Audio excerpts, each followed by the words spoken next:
Hello, everyone. My name is Katan, and I'm the founder of BossBabeBlog.com. And today I'm going live because it's been a little while since I've been live, and I want to talk about how Mindshare impacts momentum. So, oftentimes in business and in life, we experience things that are not so positive. We go through things that, challenge our internal strength, challenge our character, challenge our emotions. And life is really a game of learning how to use the cards you've been dealt um, to the best of your ability, turn lemons into lemonade. And in many situations, we don't realize how our mind share impacts our momentum, and that contributes to our success, our growth, and our quote unquote failure. And I just want to talk about this conversation with any entrepreneurs, dreamers, doers, or people in life that are really struggling to achieve or get out of a negative space. Oftentimes, when you're going through something that's negative, the first thing that we want to do is we want to react, right? But it's really important to channel that proactivity mindset whenever you're dealing with something that is, you know, disheartening or negative or, frustrating. The first question that I have to ask myself before I react in the way that my body or my mind might tell me I should react is, what am I going to get out of doing that? How is that going to affect me? And is it going to move me closer to meeting my goal, or is it going to pull me further away? And in many cases, for a while, if you're in an emotional state where you're angry, you're upset, it's not going to move you closer to that goal. And mindshare is very similar to that concept. So, for anyone that doesn't know what mindshare is, what I mean when I say that, I'm going back to the marketing definition of it because I don't know if there's other definitions of it. But for me, because I've been in sales, I've been in marketing sales, I've done cold calling, I've done so many different forms of sales. So mindshare was a concept that was presented to me by a few different professionals. And basically, when they were talking about it, they're referring to the amount of space in your brain that you are giving to a specific brand or a specific thought or a specific concept. And so in a lot of times people are competing for your mind share. So you will have, let's say you have the grocery store, you have Sally's grocery store, and then you have Bob's grocery store. Sally is posting on social media about her grocery store all day, every day. Bob is posting once a month. Now, when I wake up and I'm thinking about, man, I need some groceries, the first spot that I might think of is a spot that I've seen the most. So if Sally's been posting about her promotions, her sales, her updates, her products, the farms that she gets her, local groceries from, that's probably going to be the first brand that pops into my mind because I keep seeing her. It's kind of like that concept of repetition. You keep seeing something, eventually it pops up, and you're going to think of that. You're going to think of the thing that you've been seeing the most or that you like seeing. So if I keep seeing Sally, I'm going to Sally's shop. The chances are I might be going to her shop. And that is the concept of mindshare when it comes to, well, close to the concept of mindshare when it comes to marketing and sales and business and entrepreneurship. You are competing for your consumers' mindshare. And you can be a consumer, you are a consumer because you purchase things. So people are competing for your mindshare too, wherever you're shopping from. Everyone is a consumer, even if they have a business, unless they just don't buy anything, which I haven't, I'm sure there's somebody out there and they're not buying anything. But to an extent, almost everyone that you're going to come across is going to be a consumer, depending on where you're living. So I say all this to say the same way you are competing for the mind share of your consumers, you want them to remember you when they wake up in the morning, when they think about where to shop, is the same way that the people that you are shopping with, that you are consuming, the content that you're consuming, the views, the places that you're viewing and watching, the environments that you're attending, they are competing for your mind share as well. So whether it be advertising, branding, printing, vendors, they're all competing for your mind share. Now, there's another layer to this that I want to acknowledge. Mind share is also competed through content. So, or people can compete for mind share through content. So, just like how you have multiple channels on a show, they're all competing for your viewership. And to understand as an entrepreneur, as a creator, as a doer, as a human, how the content that you consume does affect you and it can impact your momentum. Because if you're constantly taking in content that affects you in a negative light and makes you feel negatively about something, you might increase the chance that your emotions are going to feel that way. And when we're not or as it's very important that when going through traumatic situations, and this is something that I've learned on my own, but when going through traumatic situations in life, in business, or in relationships, it's very important to understand that you have to stay solution oriented and you have to focus on proactivity over reactivity. So you can't be the person so reactive when you're angry off of your emotions. You got to focus on asking yourself, what does me reacting like this do for me? Does it bring me closer to growth, to elevation, to healing, to positivity, to productivity, to living in my purpose? Or does it pull me further away? And you can ask yourself that question. You will start to see a change in your patterns and your thought process and your mindset. For me specifically, I'll give you a great example.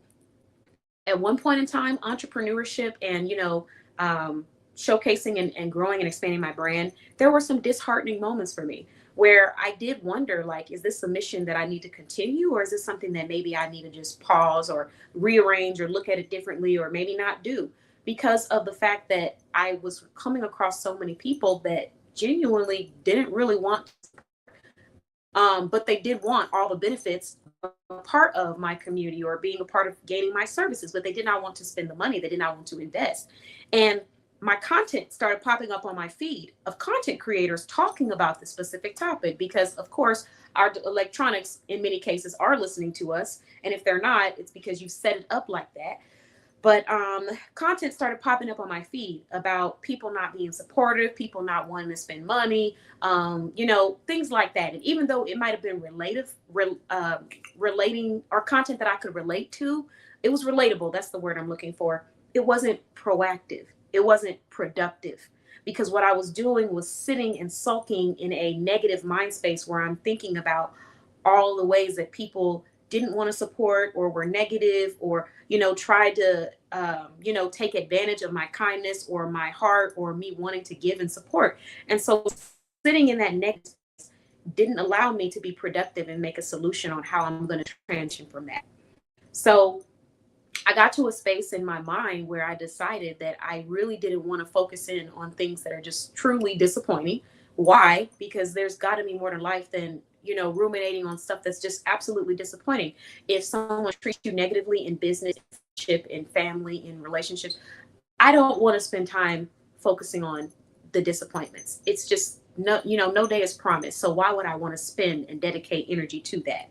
I want to spend time on getting to a new place because I just don't want to live there. I don't want to be there.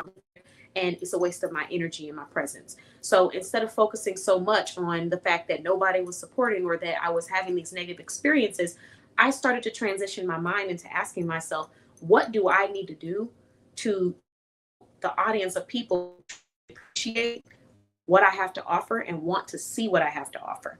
And the more I started to ask those questions, the more I started to look up content that aligned with those questions. The more I started to do those things, the more confidence I gained, the more momentum I gained, the more I could really speak to why, my products and services are worth the price that they are and the value that they bring to other people's lives and the solution that I provide through my brand. So transitioning my focus helped me to transition my mindset. And so that goes back to the concept that I talked about, which is how Mindshare impacts momentum, not just the mindshare of your consumers, but the mindshare for yourself. So what you're watching, what you're listening to, what you're speaking about, what's coming out of your mouth, all of this content, your brain is a amazing and powerful machine, and it's taking in all of the information that you're putting in front of it. And a lot of times I think people assume that, because they always say kids' brains are like sponges, that being a child is the super for your brain to take that in. And yes, it is scientifically, we're speaking, but as an adult, it's still extremely important that you pay attention to what is going into your brain. Because if you're going to sleep every night watching something where people are complaining about things that aren't going well for them in their life, that is what your brain is taking in. It's not to say that taking in something positive is going to instantly change your reality, because it's not real. I don't want people to go take away that, because there are true hardships. There's real trauma. There's real disadvantages that people experience, have experienced, were born with, had to go through.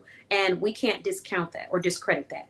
But what I am saying is, if we're trying to be more productive and we're trying to get to a better space, spending time repeating the problem that's going on out loud over and over again, and consuming content that's repeating the problem over and over again, and being in rooms that just keeps repeating the problem over and over again, doesn't get us to a solution where we can focus on proactivity, where we can focus on how to grow, oriented, how to evolve. So I just wanted to put that out there for anyone who might be going through something right now and you're feeling like you want to give up, or you're feeling lonely, or you're feeling like it's just too hard. Just know that you need to take a deep breath.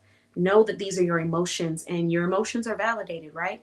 They're valid, but don't allow emotions, temporary feelings, to allow you to make permanent changes in your business, in your life, and with your dreams. Try to change the things that you are allowing your brain to consume and the places that you are in for a very long period of time, before we say that something can or cannot work.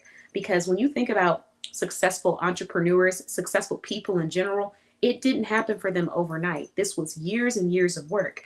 And the only way you can consistently stay at that momentum that you need to build to get there is by surrounding yourself around people that bring out the best in you, that elevate you, that have positive things to say. You need to be listening to the stuff that's positive. It does affect you. So focus and pay attention to your mind share. Don't allow these negative things to control you, but most importantly, make sure that you are controlling the content that your brain receives, the messages that your brain receives, through your social media, through the shows that you watch. It's not to say you can't have a break, because we all have our pleasures, but everything in moderation. And I would even go further to say that if you're trying to achieve something or elevate, it has to be even more extreme. For me personally, I limit the amount of access that I have to social media. Even though you may see that I post, I advertise my brand quite often, I limit my access. I can't be on for a certain amount of time. I cannot be in social media messaging.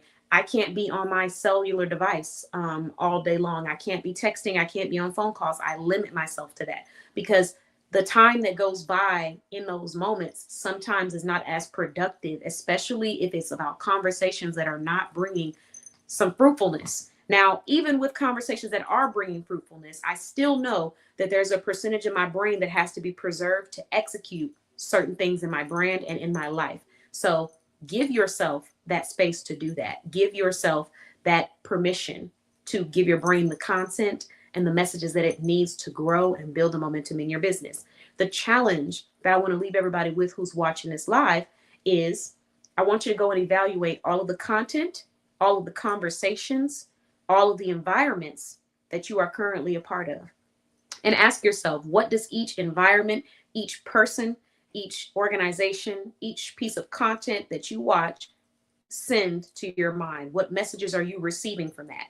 And how much space is it taking up in your mind? Now, we can't obviously measure that technically right now. Well, who knows? Technology really does change, but you can't measure it just off saying how much space, but you can go based off of how you're feeling. Like if you feel like you're thinking about this thought a lot, chances are there's something that you're watching or you're consuming or you're discussing that has given that topic so much mind share in your brain. So I just want to challenge everyone when they leave this live, if you would like to take it, to look at all the different areas that you're consuming content, information, conversations, environments, new people, and ask yourself, what message am I sending to myself?